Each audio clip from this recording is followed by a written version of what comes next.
This channel does not promote any violent, harmful, or illegal activities. All content provided by this channel is meant for an educational purpose only. ব্যাংকে FD রেখেছেন, সুদ পাচ্ছেন 7% কাছাকাছি, ভাবছেন এটাই সেরা। কিন্তু একটা জায়গা আছে যেখানে সরকারের সম্পূর্ণ গ্যারেন্টি আছে, সুদ ব্যাংকের চেয়ে বেশি বা সমান এবং কিছু ক্ষেত্রে ট্যাক্সও দিতে হয় না। সেই জায়গার নাম কি? Post office. এবারে এই পোস্ট অফিস শব্দটা শুনলেই অনেকে ভাবেন এটা তো পুরনো দিনের ব্যাপার, বাবার আমলে করতো।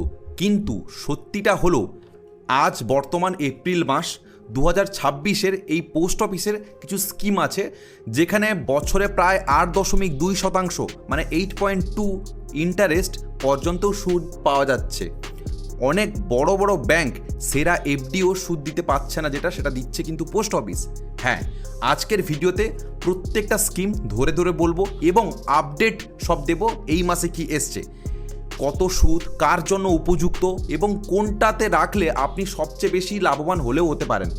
শেষে একটা সহজ গাইড দেব, আপনার বয়স এবং লক্ষ্য অনুযায়ী কোন স্কিমটা বেছে নেবেন। কারণ বর্তমানের পরিস্থিতি আপনি নিশ্চয়ই দেখতে পাচ্ছেন কি অবস্থা হচ্ছে, সোনার দাম ওঠা পড়া, শেয়ার মার্কেটে ওঠা পড়া, সেগুলো কিন্তু এই পোস্ট অফিসে নেই, কারণ এটা একটা স্টেবল। নমস্কার, বেঙ্গল মানি মেন্টরে আমি সন্তু দাস। আশা করি আপনি খুব ভালো আছেন এবং আপনার পরিবারের সবাই খুব সুস্থ আছেন। চলুন শুরু করা যাক। পোস্ট অফিসের সবচেয়ে বড় সুবিধা যেটা অনেকেই জানেন না, এখানে টাকা সরাসরি ভারত সরকারের কাছে যায়।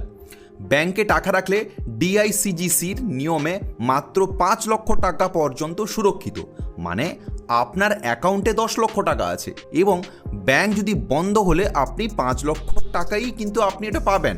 এবারে আপনি ভাবতে পারেন বড় বড় ব্যাংক এগুলো কোনো কিছু করবে না। দেখুন, ইতিহাসে অনেক ঘটনা ঘটেছে। ইয়েস ব্যাংক কখনো ভাবেনি কেউ ইয়েস ব্যাংকের এই অবস্থা হবে, সেটার কথা আপনার নিশ্চিত মনে আছে। তাই পোস্ট অফিসের কোনো সীমা নেই, 1 কোটি রাখলেও পুরো 1 কোটিই নিরাপদ, কারণ ভারত সরকার দেউলিয়া হওয়ার কোনো সম্ভাবনাই নেই। ঠিক আছে, কারণ আমরা জানি এটা মানি ভারত আমাদের প্রচণ্ড স্ট্রং। তার মানে কি সব টাকাই পোস্ট অফিসে রাখবেন? না, একটাই সীমাবদ্ধতা আছে। বেশিরভাগ স্কিমের লক ইন পিরিয়ড আছে, তাই জরুরি পরিষেবার জন্য কিছু টাকা ব্যাংকে রাখুন, বাকি দীর্ঘমেয়াদী অংশ আপনি পোস্ট অফিসে রাখলেও রাখতে পারেন। এখন চলুন আমি আপনাদের দেখাই বর্তমানে 2026-এর আপডেট যে স্কিমগুলো কত সুদ দিচ্ছে। মনোযোগ সহকারে ভিডিওটা দেখুন, কারণ স্কিপ করলে আপনি বড় কিছু মিস করবেন। আর সুদের হার এবং ট্যাক্সের সুবিধা দুটো মিলিয়ে আসলে কোনটা সুবিধা বোঝা যাবে সেটা আপনি জানতে পারবেন। এপ্রিল জুন 2026 কোয়ার্টারের সুদের হার পোস্ট অফিসের সেভিংস অ্যাকাউন্টে প্রায় 4%, 1 বছরে এফডি 6.9% মানে 6.9% ইন্টারেস্ট, আর 2 বছরের এফডির 7%, 3 বছরের এফডির 7.1 মানে 7.1%, আর 5 বছরের এফডি 7.5% মানে 7.5 ইন্টারেস্ট, আর 5 বছরে যদি আরডি করেন 6.7 ইন্টারেস্ট মানে 6.7%, আর যদি এমআইএস করেন 7.4% মানে 7.4 ইন্টারেস্ট এমআইএসে, আর এনএসসিতে 7.7% মানে 7.7%। এরপরে আসছে কি পিপিএফ, তাহলে কি 7.1 ইন্টারেস্ট, ঠিক আছে, মানে 7.1%।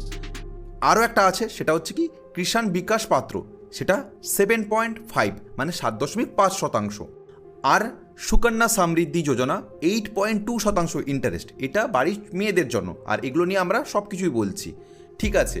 আর যেটা সবার লাস্ট সেটা হচ্ছে senior citizen savings scheme, 8.2% interest. হ্যাঁ, মানে 8.2% আপনি ইন্টারেস্ট পাবেন। সর্বলাস্ট senior citizen savings scheme, 8.2% interest. দেখুন, এতগুলো স্কিমের ব্যাপারে তো আপনি নিশ্চয়ই জানলেন। সুকন্যা সমৃদ্ধি যোজনা এবং এসসিএসএস এই দুটোতে 8.2% ইন্টারেস্ট, হ্যাঁ, যেটা লাস্টে বললাম। এবার একটা গুরুত্বপূর্ণ কথা, সরকার প্রতি 3 মাসে এই হার পর্যালোচনা করে, পরের কোয়ার্টারে বাড়াতে পারে বা কমাতে পারে। সবচেয়ে আপডেট তথ্য পাওয়ার জন্য এই যে ওয়েবসাইটটা আপনি দেখতে পাচ্ছেন স্ক্রিনে, এই ওয়েবসাইটটায় গিয়ে আপনি দেখতে পারেন, ঠিক আছে। এখানে সবসময় আপনি আপডেট তথ্য পাবেন। এখন প্রতিটা স্কিম আমরা একটু একটু করে বোঝার চেষ্টা করব, কিন্তু একটা কথা আগেই বলে নিই, এই ভিডিওতে সুদের হিসাব দেওয়া হবে, সেটা কিন্তু কোনো রকম বিনিয়োগের সিদ্ধান্তের জন্য নয়। বিনিয়োগ করার আগে আপনি একজন বিশ্বস্ত আর্থিক এবং এক্সপার্ট ফাইন্যান্সিয়াল অ্যাডভাইসারের কাছে গিয়ে যোগাযোগ করুন। এই ভিডিওটি সম্পূর্ণ এডুকেশন পারপাসেই আমি বানাচ্ছি, ঠিক আছে। চলুন প্রথমেই জানেন পোস্ট অফিসের এফডি হলো সবচেয়ে পরিচিত স্কিম। 1 থেকে 5 বছরের মেয়াদে টাকা রাখবেন, মেয়াদ শেষ হওয়ার সুদ সমেত আপনি ফেরত পাবেন।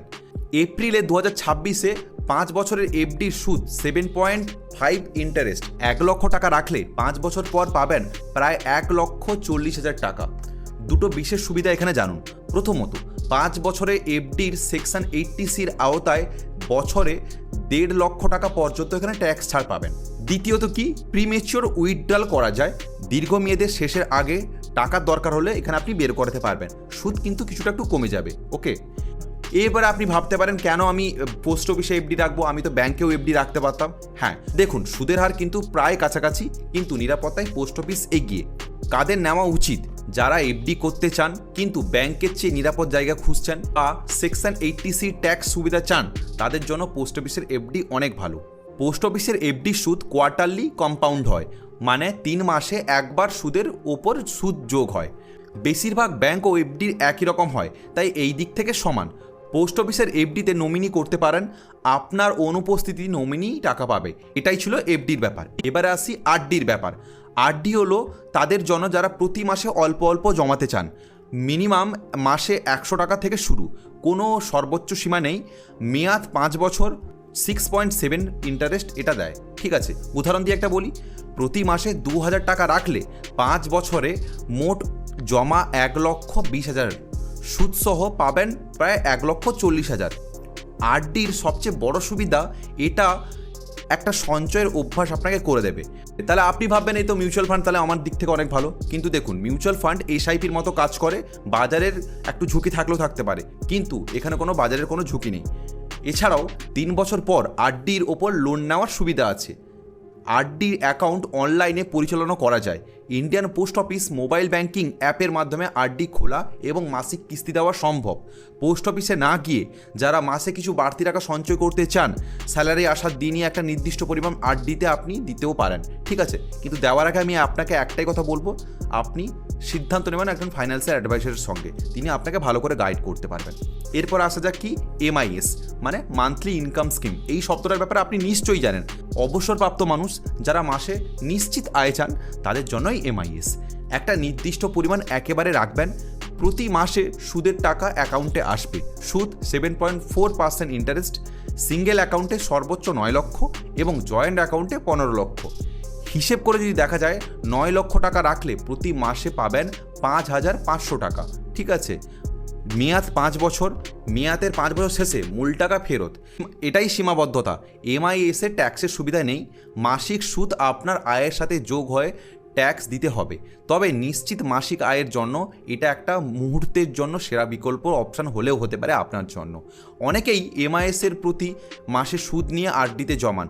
একটা চমৎকার পরিকল্পনা এটা করেন, কারণ মাসিক সুদ এমআইএসে থাকে না, তুলে নিতে হয়। তাই সেটা আরডি বা সেভিংস অ্যাকাউন্টে রেখে দিলে পুরো টাকাটাই কাজে লাগে।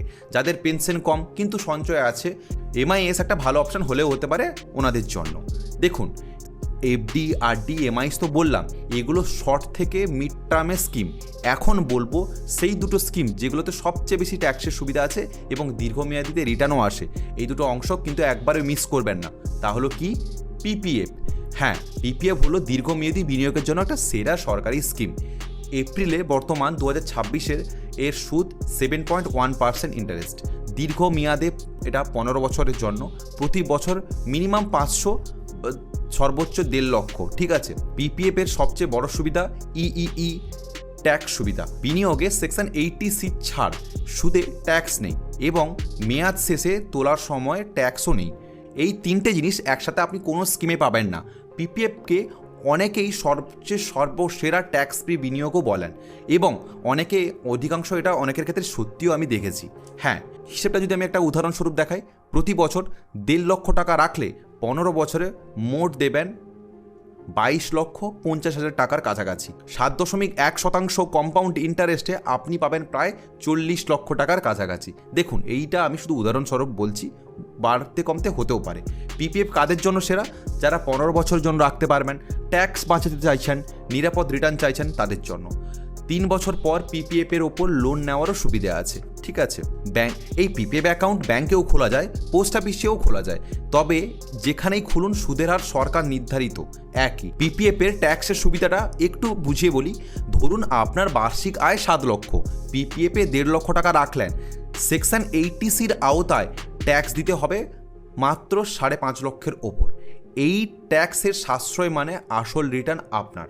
এরপরে যে স্কিমটা সেটা খুবই একটা জনপ্রিয় স্কিম এবং সকল মানুষজনই করেন, মানে যারা একটু মধ্যবিত্ত বা যারা একটু ভাবে তাদের সন্তানদের জন্য করা উচিত, স্পেশালি যাদের মেয়ে আছে।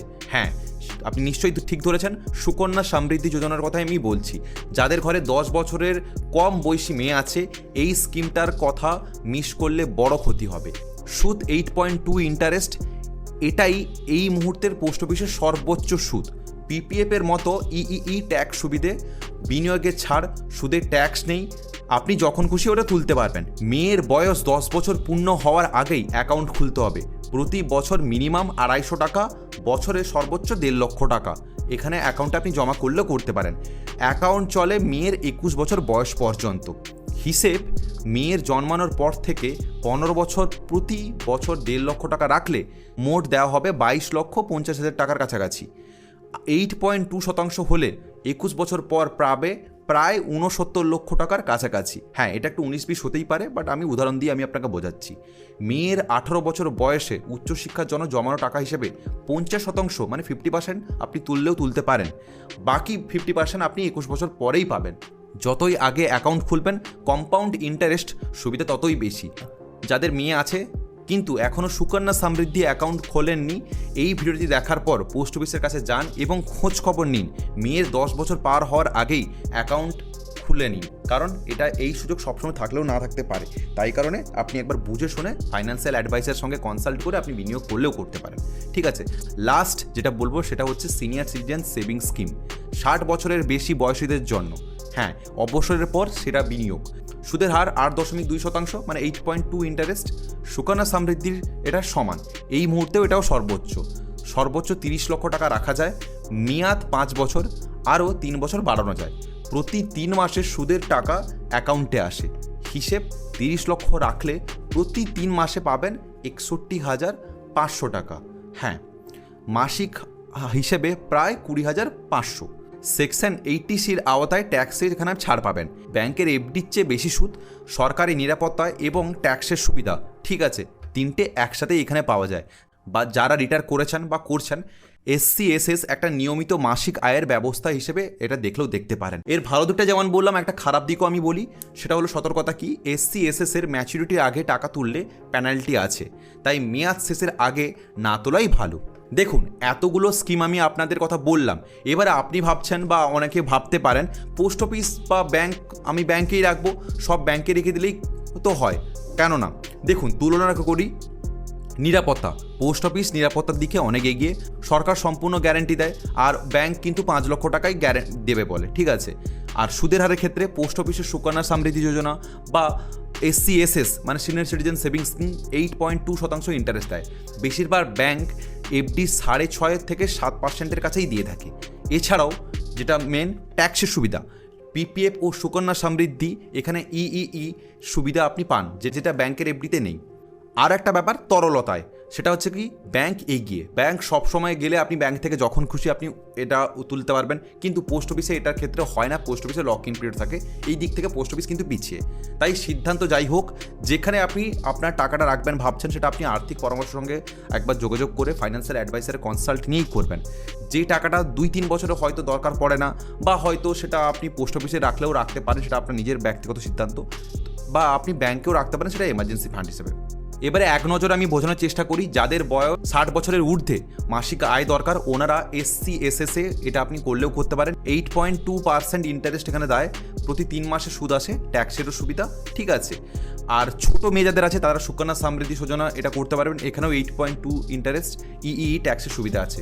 যাদের বয়স 30 থেকে 45 বছর এবং দীর্ঘমেয়াদী এবং ট্যাক্স সাশ্রয় চাইছেন, ওরা পিপিএফ এর দিকেও আপনি দেখতে পারেন। 15 বছরের কম্পাউন্ড ইন্টারেস্ট সম্পূর্ণ সুবিধা ওটাতে পাবেন। আর 5 বছরে যারা নিশ্চিত রিটার্ন চাইছেন তারা NSCটা দেখতে পারেন, 7.7 ইন্টারেস্ট এখানে দেয়, ঠিক আছে। আর মাসে মাসে যারা নিশ্চিত আয় চাইছেন তাদের জন্য সবথেকে বেস্ট হতে পারে হচ্ছে MIS, যেখানে 7.4 ইন্টারেস্ট দেয়। 9 লক্ষ রাখলে মাসে আপনি 5,500 টাকা কাছাকাছি পেতেও পারেন, ঠিক আছে। আর প্রতি মাসে অল্প অল্প যারা জমাবেন ভাবছেন তাদের জন্য সবথেকে ভালো RD। দেখুন, আমি একটাই কথা বলবো, এত কিছু আপনাদের আমি জানালাম, এতক্ষণ সময় দিয়ে আপনি ভিডিওটা দেখলেন, তার জন্য আপনাকে আমি থ্যাংক ইউ জানাবো, কারণ আপনার ইন্টারেস্ট আছে দেখার, এত কিছু আপনি জানলেন, ঠিক আছে, ধৈর্য দিয়ে আপনি ভিডিওটা দেখলেন, এটা আপনারই অনেকটা লাভ হলো, আপনি অনেক কিছু জানতে পারেন। কিন্তু এখন প্রশ্ন যে কীভাবে শুরু করবেন। যাদের কাছাকাছি পোস্ট অফিস আছে ওখানে আপনি যান, ওখানে গিয়ে আপনি সমস্ত স্কিমের ব্যাপারে আপনি জানলেন, যেটা আপনার পছন্দ ওটাই আপনি জানাবেন। যদি আপনি ব্যাংকে যান, যদি আপনি কাছাকাছি পোস্ট অফিসে যান, তাহলে সেখানে আপনি আধার কার্ড, প্যান কার্ড, দুটো পাসপোর্টের যে ছবি নিয়ে যাবেন, কারণ অ্যাকাউন্ট খুলতে এগুলো লাগে। তো আপনি কোনো জিনিসটা বুঝতে পারছেন না, তাহলে আপনি কমেন্ট করে জানান, আমি আপনাকে কমেন্টের মাধ্যমে গাইড করার চেষ্টা করব যে কোন স্কিমটা আপনার ভালো হতে পারে বা কোন স্কিমটাতে আপনি করতে পারেন, সমস্ত ব্যাপারে। ঠিক আছে, সাবস্ক্রাইব করুন চ্যানেলটা নতুন হলে। দেখা হচ্ছে পরের ভিডিওতে, ভালো থাকবেন, সুস্থ থাকবেন। আর পোস্ট অফিসে একটা বড় ভিডিও নিয়ে আমি দিয়েছিলাম, এই যে দেখছেন প্রায় 10 লক্ষের উপর মানুষ দেখেছেন, এটা ক্লিক করে দেখুন, ওখানে আপনার সঙ্গে কথা হচ্ছে। নমস্কার।